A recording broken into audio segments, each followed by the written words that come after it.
আউযু বিল্লাহি মিনাশ শাইতানির রাজীম। বিসমিল্লাহির রহমানির রহিম। আসসালামু আলাইকুম ওয়া রাহমাতুল্লাহি ওয়া বারাকাতুহু। সম্মানিত দর্শক, এই ভিডিওটি আপনারা পুরোটা দেখবেন এবং আমরা সংক্ষিপ্ত আকারে আপনাদেরকে ঈদের নামাজের যে প্র্যাকটিক্যালি নিয়ম, আমরা বছরে দুইবার ঈদ আসে, আমাদের অনেক সময় পড়তে গেলে এটা ভুলিয়া যায়। এজন্য আজকে সংক্ষিপ্ত একটা এর আপনাকে নামাজের যে বিবরণী সেটা আপনাকে শোনাচ্ছি, আপনাদেরকে সেটা উপহার দিচ্ছি এবং আপনারা দেখবেন। দেখার পরে ইনশাল্লাহ এখানে লাইক দিবেন। আমরা আপনাদেরকে অনুরোধ করব, এখানে যদি কোনো রকমের ভুল থাকে সেটাও আপনারা শুধরে দিবেন। আমরা সেটা শুরু করছি। ঈদের নামাজ, এই যে ঈদ আমাদের সামনে আসছে, সেইটা হলো ঈদুল ফিতর এবং ঈদুল আজহা। 6 তাকবীরের নামাজ এবং 2টা নামাজই ওয়াজিব। তো আমরা এই ওয়াজিব নামাজের নিয়ত সহ এটা সংক্ষিপ্ত বিবরণ হিসেবে আপনাদের সামনে পেশ করছি।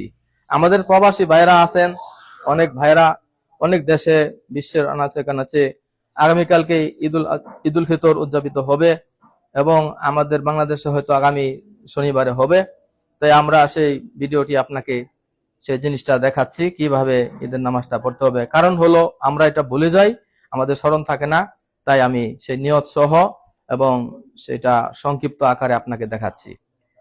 প্রথমে নিয়ত বলছি, নাওয়াইতু আন উসাল্লি লিল্লাহি তাআলা রাকাআতাই সালাতিল ঈদুল ফিতরি মা'a সিত্তাতি তাকবীরাতি ওয়াজিবুল্লাহি তাআলা ইক্তিদাইতু বিহাদাল ইমাম। আমরা তো ইমামের পাশে পড়ব। মুতাওয়াজ্জিহান ইলা জিহাতিল কাবাতি শরীফাতি, আল্লাহু আকবার। এখানে আমরা এই যে হাত বাঁধলাম, এখানে সানা পড়ব, সুবহানাকা আল্লাহুম্মা ওয়া বিহামদিকা ওয়া তাবারাকা ইসমুকা ওয়া তাআলা জাদ্দুকা ওয়া লা ইলাহা গায়রুক।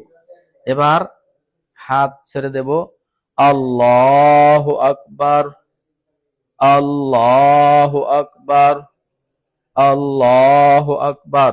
এবার হাত বাঁধবো। ইমাম সাহেব সূরা ফাতিহার সাথে আরেকটি সূরা মিলাবেন এবং রুকু সিজদা করবেন এবং দ্বিতীয় রাকাতের জন্য দাঁড়িয়ে যাবেন। তারপর সূরা ফাতিহা, তারপর হলো যখন একটি সূরা, তারপরে এবার রুকুতে যাওয়ার আগে আবার তাকবীর বলবেন, আল্লাহু আকবার, আল্লাহু আকবার, আল্লাহু আকবার, আল্লাহু আকবার। এবার রুকুতে যাবেন, সিজদা করবেন। তারপর ইমাম সাহেব তাশাহুদ পাঠ করে ডানে বামে সালাম ফিরাবেন এবং ঈদের খুতবা দিবেন। আমরা